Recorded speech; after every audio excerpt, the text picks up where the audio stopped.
할렐루야. 8월 12일 월요일입니다.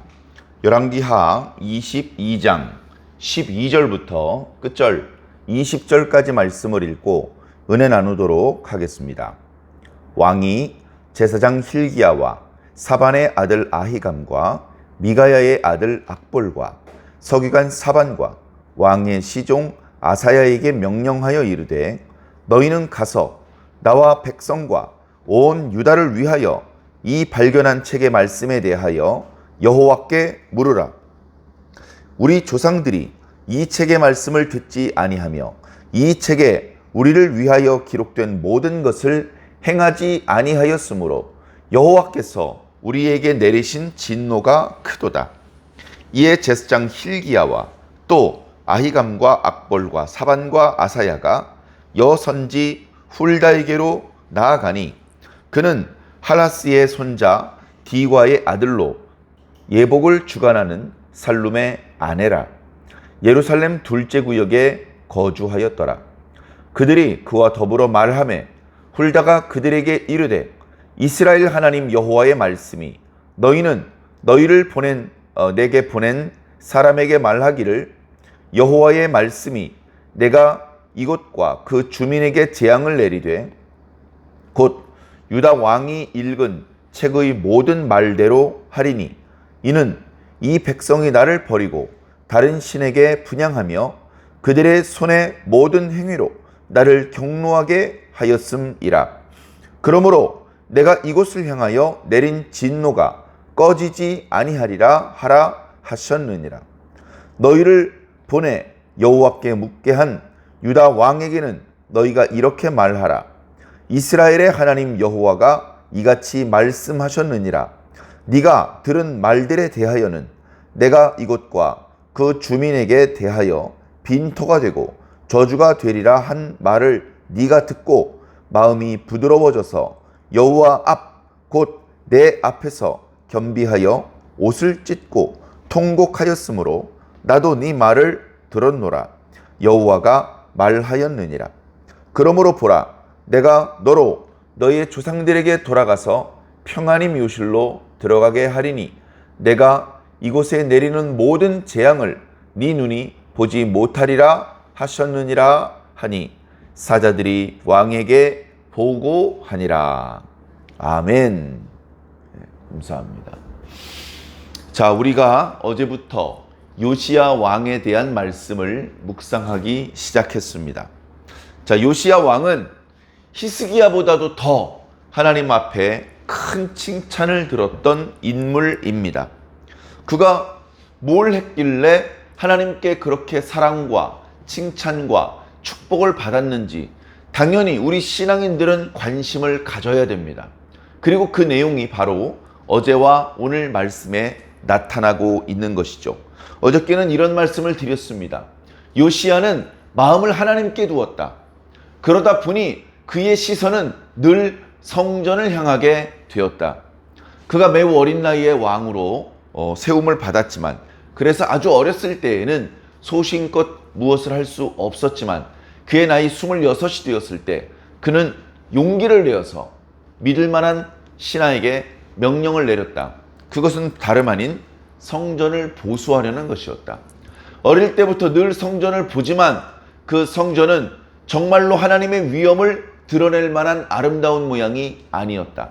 이미 여러 왕들이 그 성전을 훼손했고 우상 숭배의 장소로 사용했고 아름답게 장식했던 것을 벗겼으며 그 곳간에 있는 좋은 것들을 이방 나라 왕들에게 갖다 바치는 과정에서 성전은 말 그대로 볼품없고 정말 하나님 앞에 부끄럽고 죄송함을 느낄 수밖에 없는 모양을 하고 있었다. 백성들이 성전에 내는 헌금이 있는데, 이제 과거 요아스 왕 때와 마찬가지로 우리 그 돈을 성전 보수 공사에 투입하자 그랬고, 제사장을 비롯하여서 많은 신하들과 백성들이 지지하여 성전을 다시 고치기 시작을 했습니다. 그렇게 요시야가 그저 착하고 순수한 마음으로 하나님을 바라보았고 성전을 바라보았고, 그리고 계속해서 일어나는 선한 마음대로 성전 보수 공사를 지시하는 그 모양이 다름 아닌 다윗의 길로 행하는 것이었다라고 말씀을 드렸습니다. 뿐만 아니라 그 과정에서 뜻하지 않은, 전혀 예상하지 못했던 놀라운 일이 일어났습니다. 그것은 성전 공사 과정에서 어떤 책을 발견한 것입니다. 그 책은 다름 아닌 하나님의 율법책이었습니다. 성경의 율법책이라는 표현은 신명기 말씀을 가르칠 때 주로 사용되는 말씀입니다. 신명기 말씀은 모세가 광야 40년을 마무리하면서 요단강을 건너기 직전 모압 평지의 이스라엘 백성들 앞에 하나님의 말씀을 전해주었던 내용입니다. 그때 그렇게 집중적으로 하나님의 말씀을 전해주었던 이유는 광야 40년 여정을 통해서 처음에 시내산에서 하나님의 말씀을 들었고 하나님과 언약을 체결했던 백성들이 모두 광야에서 죽었고 모압 평지에 모여있는 백성들은 광야 중에서 태어난 출애굽 2세대들이기 때문에 그랬습니다. 그들의 조상들이 시내산에서 어떤 말씀을 들었는지, 어떤 내용으로 하나님과 언약을 체결했는지 가르쳐 주었습니다. 그리고 그들도 하나님과 언약을 체결하게끔 했던 것이죠. 그때 주셨던 말씀이 신명기 말씀입니다. 출애굽기 또 레위기와 민수기에 있는 여러 말씀들이 신명기 말씀에 다시 정리가 되어서 백성들에게 전달이 되고 있는데, 특징은 신명기 말씀은 먼저 율법의 말씀을 전해준 이후에 그 율법을 순종하면 이런 복을 받을 것이다, 그 율법을 순종하지 않으면 이런 저주를 받을 것이다 라고 하는 내용이 뒤에 덧붙여 있다는 것입니다.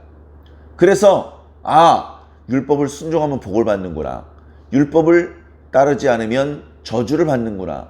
저주도 강도가 다 다릅니다. 처음에는 가뭄이 오고, 그 다음에 메뚜기가 오고, 그 다음에 이방 나라 군대가 오고, 그러다가 나중에는 나라가 멸망하고 너희들이 그 땅 밖으로 쫓겨나갈 수도 있다는 말씀까지 미리 기록해 놓았습니다. 생사화복을 너희들 앞에 두었으니 너희들은 제발 살고 생명을 선택하라 라고까지 권면해 주시는 그런 말씀도 있었습니다. 그 말씀을 통해서 이스라엘 백성들은 하나님의 말씀을 순종해야 했습니다. 다소 범죄하고 다소 실수했다 했더라도 어서 빨리 하나님께 나와 회개해야 되고, 속죄의 죄를 비롯한 여러 가지 방법으로 그들의 죄를 씻어서 다시 하나님과 원만한 언약 백성의 관계를 회복해야 했습니다. 그러나 그렇게 하지 못했습니다. 그렇게 하지 못한 이유는 바로 하나님을 성실히 섬기지 않는 과정에서 이 신명기 말씀이 실전됐던 것입니다. 믿거나 말거나 과거에 신비한 무술이 있다, 무슨 권법, 무슨 검법, 예를 들면 그런 것들이 있었다고 합니다. 대부분 후대 사람들이 지어낸 이야기인데, 어찌되었건 그런 어떤 위대한 무술이 있었는데 그것이 스승에서 제자에게로, 또다시 제자에게로 전수가 되면 오늘날 우리들에게까지 예를 들면 영춘권이다, 태극권이다, 아니면 태권도다, 택견이다, 이렇게 해서 오늘날까지 전달이 되는데, 그 중간에 그만 스승의 무술을 전수받는 제자가 없으면 끊어지는 것이죠. 그걸 어려운 말로 실전됐다고 합니다. 전달되지 못하고 끊어졌다, 잃어버렸다, 이제 이런 뜻인데, 그렇게 해서 오늘날 전달되는 무술은 보잘것없는 무술만 남았다, 이제 그렇게 이야기하는 말을 들은 적이 있습니다. 무술은 실전돼도 조금 아깝고 조금 아쉽지는 하지만 사람이 살아가는데 큰 지장은 없습니다. 그러나 하나님께서 모세를 통해서 주셨던 이 생명의 말씀, 언약의 말씀, 율법의 말씀이 실전되는 것은, 그것은 죽음을 의미하는 것입니다. 그것을 깨달은 것이죠. 그래서 성전 공사 중에 발견된 책, 처음에 제사장 hil기야가 발견했고 그것을 사반에게 주었으며, 사반은 공사 현황을 보고하다가 공사 중에 발견된 책이라면서 hil기야 제사장이 저에게 주었는데 한번 들어보시겠습니까? 하면서 사반이 읽을 때 요시야 왕이 그 말씀을 처음으로 들었던 겁니다. 듣고 보니 하나님의 말씀, 율법의 말씀, 들으면 복을 받고 듣지 않으면 저주를 당하는 말씀이었던 것입니다.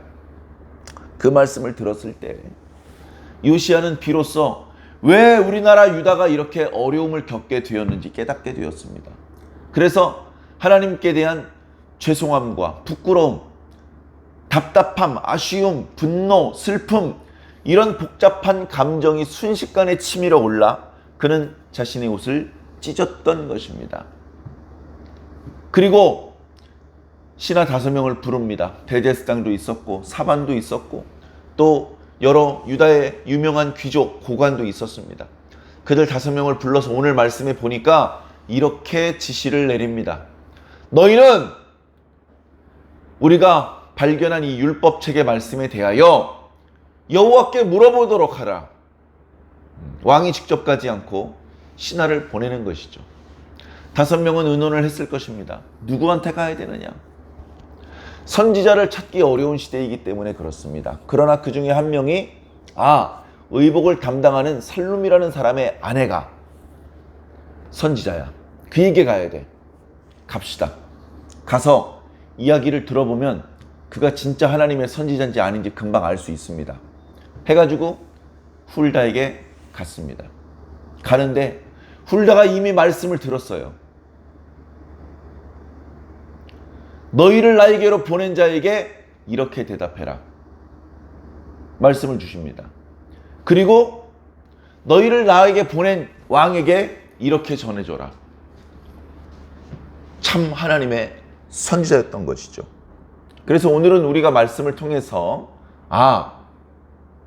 이 하나님의 말씀에 대해서 이 요시야 왕이 어떻게 반응을 하느냐, 그 부분을 잘 보아야 되고, 그 다음에 여선지자 훌다를 통해서 어떤 말씀을 주시는지 살펴보아야 됩니다. 자, 첫 번째 말씀은 하나님께서 심판을 하신다는 말씀입니다. 자, 16절을 볼까요? 여호와의 말씀이 내가 이곳과 그들의 주민에게 재앙을 내릴 것이다. 곧 유다 왕의 읽은 책의 모든 말대로 할 것이다. 나 여기 심판을 내릴 거야. 어떤 근거로요? 율법의 근거다. 율법의 근거. 율법의 근거대로 난 심판을 할 거야. 율법에 뭐라고 말씀하셨는데요?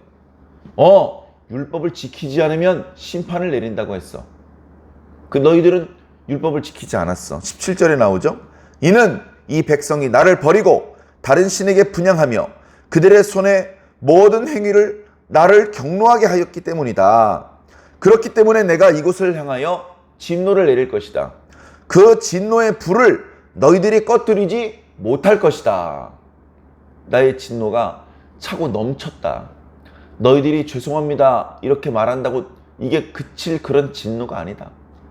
내가 진노를, 무서운 진노를, 한 사람도 피할 수 없는 진노와 심판을 유다 땅에 내릴 것인데, 그것은 바로 율법에 기록된 근거에 의해서 심판하게 되는 것이다. 자, 18절. 너희를 보내 여호와께 묻게 한 유다 왕에게는 너희가 이렇게 대답해라. 19절이죠. 내가 이곳과 그 주민에게 대하여 여기를 빈터가 되게 하고 저주가 되게 하리라. 심판은 변하지 않습니다. 그런데 네가 이 말을 듣고 어떻게 반응을 했다는 거예요?